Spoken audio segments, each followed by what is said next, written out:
Bonjour et bienvenue dans cette U-Series. On va voir aujourd'hui une nouvelle vidéo sur les différentes politiques qu'on peut configurer sur Symantec, telles que Firewall, Exception, Scan ou la mise à jour planifiée. Les politiques de sécurité définissent de manière dont les technologies de protection protègent vos ordinateurs contre les menaces connues ou inconnues.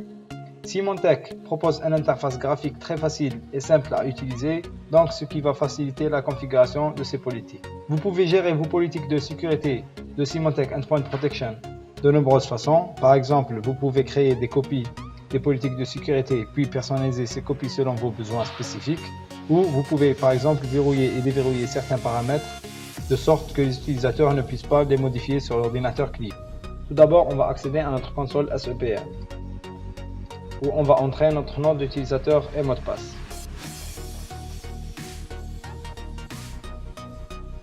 Donc une fois entré sur notre console SEPM, donc là on a le choix soit de configurer nos politiques depuis la partie client ou bien depuis la partie policy. La différence entre les deux, c'est que dans la partie client, on va configurer les politiques par rapport au groupe qu'on veut lui attribuer des politiques. Donc ici on va choisir par exemple default group, puis politique, et là on peut voir les différentes politiques qu'on peut lui activer, comme par exemple l'intégration ou l'exception, ou la live update, ou bien les firewalls, ou bien la prévention d'intrusion. Donc dans cette partie là on va configurer toutes les politiques qui sont possibles et ils vont être attribués automatiquement à ce groupe qui est default group. Sinon, pour voir toutes les politiques qui sont disponibles, on peut aller sur politique. Alors on va voir la première politique qui est la politique contre les virus et les logiciels espions, ou Virus and Spyware Protection. Dans cette politique, on peut voir qu'il y a déjà 3 configurations par défaut qui sont disponibles. Donc on a le choix entre une configuration équilibrée, ou bien une configuration de haute sécurité, ou bien une configuration de haute performance. Par rapport à la politique de configuration équilibrée, cette politique est recommandée pour la plupart des environnements, offrant un bon équilibre entre sécurité et performance. Elle est créée automatiquement lors de l'installation du produit Symantec. Le deuxième choix, c'est une configuration de haute sécurité, donc cette politique de sécurité élevée. Donc dans cette politique de sécurité élevée, pouvant affecter les performances d'autres applications, elle est créée automatiquement lors de l'installation du produit. Et pour le troisième choix, c'est la configuration de haute performance. Donc c'est une politique de performance supérieure, mais avec une sécurité réduite. Elle s'appuie sur l'analyse autoprotect des fichiers avec des extensions sélectionnées pour la plupart des détections. Une analyse planifiée mensuelle et aucune analyse des emails, elle est créée automatiquement aussi lors de l'installation du produit. Donc on va rentrer pour configurer par exemple la politique de Virus and Spyware Protection. Donc ici, tout d'abord, on peut voir le nom de la politique. On peut voir ici par quel groupe elle est utilisée cette politique. Donc on peut définir par exemple cette politique, on peut l'assigner au groupe qu'on veut. Donc là par défaut, elle est pour le groupe par défaut. Donc elle est assignée au groupe par défaut. Après on va voir les différents paramétrages par rapport au système d'exploitation. Donc on peut voir les paramètres pour Windows et les paramètres pour Mac et ainsi les paramètres pour Linux. Donc on peut voir que c'est pas les mêmes, c'est par rapport au système d'exploitation. Donc par rapport au Linux c'est limité, par rapport au Mac ou bien à Windows. Donc sur Windows on a plus de possibilités de configurer notre politique de Virus and Spyware Protection. Ce qui nous intéresse aujourd'hui c'est sur Windows. Donc maintenant on va commencer par la configuration du scan planifié. Donc ici on peut voir qu'il y a déjà une configuration de scan planifié par défaut qui est chaque jour à minuit 30. Donc là on peut désactiver cette politique ou bien la supprimer bien sûr, ou bien ajouter une nouvelle politique. Si on va sur Add, donc ici on peut créer un nouveau scan planifié, on clique sur OK et là on peut configurer notre scan planifié. Donc là on peut choisir le type de scan qu'on veut. Donc on a les 3 choix, soit faire un scan actif, soit un scan complet, soit un scan personnalisé. Donc ce que propose Symantec par rapport au scan, c'est de faire par exemple un scan actif tout au long de la semaine, et donc chaque fin de semaine on peut préparer par exemple un scan complet qui va prendre beaucoup de temps à scanner tous les fichiers, tous les répertoires, etc., etc.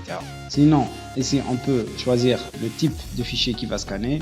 Soit il scanne tous les fichiers, ou bien on va sélectionner certaines extensions qui va les scanner. Par exemple, ici, on a le choix de sélectionner les extensions qu'on veut, et ainsi, il va choisir, c'est-à-dire, ça va être un scan planifié de nos fichiers. Donc, ça va être un scan personnalisé de nos fichiers qu'on veut. Sinon, par défaut, on peut mettre un scan. Après, si on va sur horaire, ici, on peut aller sur horaire, par exemple. Donc, après, si on va sur horaire, on peut choisir l'heure et le jour de scan. Donc, là, on peut voir que le scan, il peut se faire chaque jour, ou bien chaque semaine, ou bien chaque mois. Donc là, on peut choisir par rapport à ce qu'on veut. Et en bas, on va choisir à quelle heure le scan va démarrer. Donc là, c'est minuit 30 par défaut, mais c'est configurable. Donc, si on veut par exemple configurer, on peut mettre par exemple à midi 30.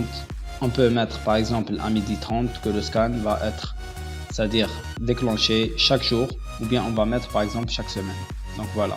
Ici, on a le choix par rapport au jour. Donc on peut choisir le jour qu'on veut. Et en bas, dans le scan, c'est-à-dire dans la durée du scan, donc là, on a le choix soit entre choisir un scan qui va, c'est-à-dire il va être complet. Donc on va lui donner tout le temps possible pour faire le scan complet.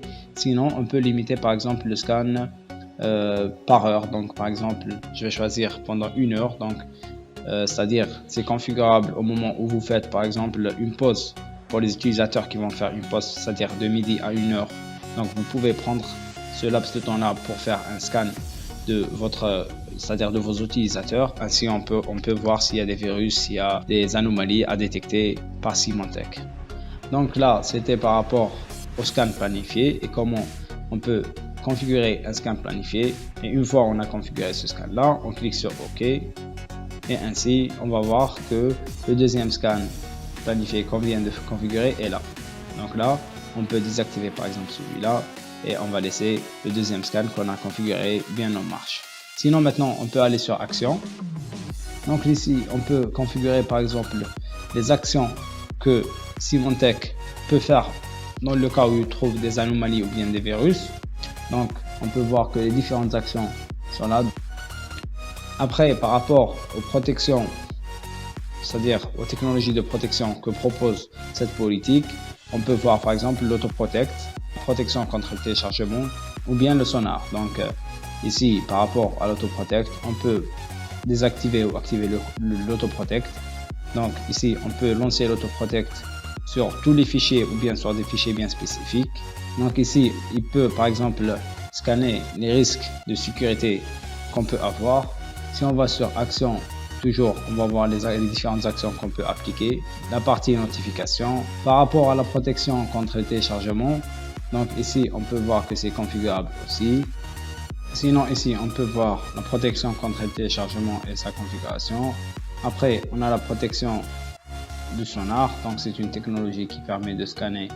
Sinon, maintenant, on passe à la protection du sonar. Donc, cette protection, c'est une technologie qui permet de détecter des risques graves ou bien des risques basiques. Là, on peut par exemple activer, c'est-à-dire la détection des hauts risques, ou bien on peut activer la protection des bas risques. On peut par exemple choisir de voir des logs, ou bien de supprimer, ou bien de mettre en quarantaine ces risques. Après, on passe à l'autoprotect des emails. Donc, on peut voir que cette technologie ou bien cette configuration est uniquement applicable sur les versions 14.2 et les versions supérieures. Donc là, on peut activer par exemple l'autoprotect pour les emails. Après, on peut choisir par exemple le type de fichier qu'on va scanner. Et là, on peut décider par exemple de scanner les fichiers compressés. Après, on va voir le Microsoft Outlook Autoprotect. Donc, c'est la même chose que Internet Email Autoprotect, sauf là, c'est par rapport à la messagerie Outlook. Lotus Note Autoprotect. Donc, cette configuration aussi, elle est, c'est-à-dire présente que sur les versions 14.2 et les versions supérieures. Donc, c'était la politique des virus et spyware protection. Donc, c'était tout pour aujourd'hui. On a vu les différentes politiques sur Symantec Endpoint Protection Manager et on a vu que l'interface graphique de ce dernier, il permet la configuration et le paramétrage de ces politiques très facilement.